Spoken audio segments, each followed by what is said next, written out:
Let's dive right into this explainer of Kill the Buddha in Neon. It's this wild story that takes some incredibly complex, heavy concepts like non-duality and ego death and makes them totally visceral by throwing them into an underground fight club.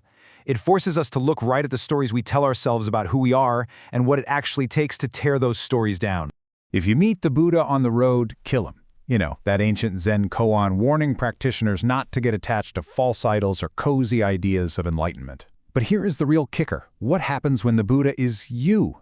How in the world do we let go of the self when our own mind is literally both the weapon we're swinging and the target we're trying to hit? Well, to understand that struggle, you really only need to know one number: 612. That's the staggering number of fights our main character Koan has had down in the underground arena. And guess what? It's also the exact number of times she's lost.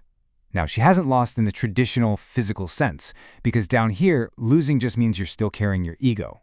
She physically beats her opponents, sure, but her inner Buddha, it just keeps coming back. So after 612 brutal fights, she is right back at square one. Okay, so to get this, we really have to understand the rules of this universe. Up top, you've got the surface, the modern pilgrimage city of Neo-Bodh Gaya.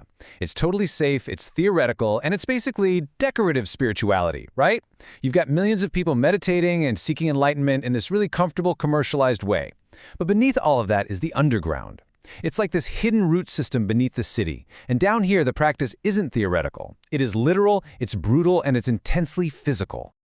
The fighters actually call this space the Nagara. It's a secret, living arena deep underground where practitioners go to physically fight the spiritual illusions constructed by their own minds. The whole thing acts as this brilliant extended framing device. Fighting isn't a sport against some external bad guy. It's a rigorous practice designed to test whether your suffering can outlast the destruction of your own identity. Part 1. A taxonomy of Buddhas, categorizing the ego. What I absolutely love about this is how the fighters have practically categorized the different psychological traps of the ego. They've essentially built this informal observational science around it, breaking down exactly what these psychological opponents look like when you're in the ring. First up is the concept Buddha. This one is made entirely of language, so it constantly regenerates because language is super resilient. Then you've got the self-Buddha. This is your narrative identity. And the real challenge here is that it's completely invisible from the inside, because, well, you're looking through it. Next is the comfort Buddha. This one is incredibly deceptive. It perfectly mimics real enlightenment, but doesn't demand any actual sacrifice. Think about all those times you might have bought a giant stack of self-help books, felt super enlightened, but didn't actually change a single daily habit. Yep, that's the comfort Buddha. And finally, the killing Buddha. This is spiritual ambition itself. It's the attachment to the practice of ego death. Your mind will literally build a cage out of the exact tools you're using to try and escape it. Wild, right? Part 2. The map versus the territory. So to understand why just intellectualizing all these concepts isn't enough, we have to look at the character Verb. She's a neuroscientist who spent 22 years gathering fMRI data on meditators, basically trying to map out the brain's relationship to enlightenment. But she eventually quits the super prestigious job. Why? Because she realized she was studying consciousness in order to completely avoid actually being conscious. The crucial takeaway here is that having a perfectly detailed map of the brain was just her excuse to avoid stepping into the messy, unpredictable territory of actual existence. You can measure a door 1,000 times, but eventually you actually have to walk into the room. You can actually think about this in terms of biology. Consider a meme, and I mean in the strict Richard Dawkins sense here. A meme is a unit of cultural information that replicates through minds, taking root in a host-specific neural architecture.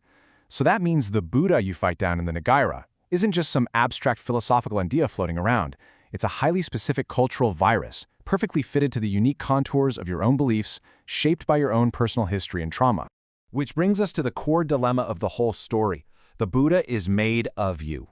This is exactly why Koan has literally 0 victories. You can't just easily destroy it because you're throwing punches at an opponent who anticipates every single move you make. It anticipates you because it's literally constructed out of your own cognitive history and your own attachments. The lock and the key are the exact same object. Part 3. Fighting the Room. All right, we finally reached the climax. Koan faces off against this mysterious new fighter, standing right under the pulsing bioluminescent roots of a 2,600-year-old Bodhi tree down in the cavern. Koan just unleashes everything she has. She's using 7 years of refined, brutal martial arts. But her physical strikes are landing on a body that registers absolutely no presence. There's no center of gravity and no self there to absorb the impact. You simply can't hit what isn't there. The physical mass of the fighter is present, sure, but the gravitational personality, that ego that reacts and pushes back, is completely gone. Then, in a moment of absolute clarity during the second hour of this fight, Koan realizes her opponent has genuinely killed the self. She wasn't just throwing punches at a person, she was attacking the very condition of her own existence. She was fighting the room. Her opponent is as totally unbothered and peaceful as the empty space of a room being attacked by the furniture inside it. The room doesn't fight the furniture, right? It just provides the space for the furniture to exist. Realizing she can't kill the foundational ground of her own existence, realizing she's been fighting the symptom instead of addressing the source, she simply stops. Right in the middle of a strike, she drops her hands, open and empty. The new fighter steps right into her space and says, "You just killed the Buddha." Koan finally gets that breakthrough she's been chasing for 7 years, not by conquering an enemy, but by utterly, completely surrendering the fight. Part 4. The Ordinary Return. Now, normally, we'd expect fireworks here, right? Cosmic consciousness or some grand, glowing ceremony immediately following a profound, life-altering moment of ego death. But the return in this story is incredibly, almost shockingly, mundane.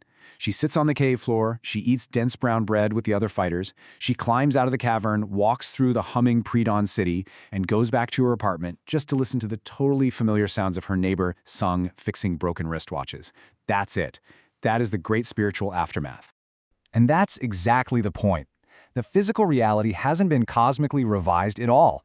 The hands are exactly the same hands. The room is the exact same room. Her scars, her broken knuckles, the noise of the traffic, it is all exactly the same as it was yesterday. But her reception of those ordinary things has fundamentally shifted. She realizes that the world, exactly as it is right now, is entirely sufficient. She doesn't need a single thing added, and she doesn't need a single thing removed. Later that morning, she's talking to Song the watchmaker. She asks him how he can do this incredibly intricate, repetitive work for 51 years without losing interest. And he gives this perfect answer. Everyone is broken differently. That is the exact same truth the fighters face down in the Nagara. Every single person has to find their own unique way to navigate their specific psychological break. Take the young insomniac in the story, Scratch. She finds her calling, and her true name, Vigil, not by magically curing her sleeplessness, but by realizing she is actually meant to be the one who keeps watch in the night. The ultimate takeaway here gets summed up perfectly in a conversation Verb has with the new fighter. Enlightenment isn't some final destination where you stop fighting, hang up your gloves, and just float above it all. The realization is that the practicing is the place. You don't practice to get somewhere else. The continuous, everyday practice of returning to the moment, of sitting, of facing your illusions, that is the actual goal.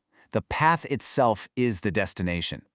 So as we wrap up this explainer, I want to leave you with a challenge for your own inner world. If everyone is broken differently, how are you putting yourself back together? What are those comfort buttons that are currently keeping you stuck? And how can you bravely step into the totally unique, unmapped territory of your own mind? Keep asking those hard questions and keep practicing.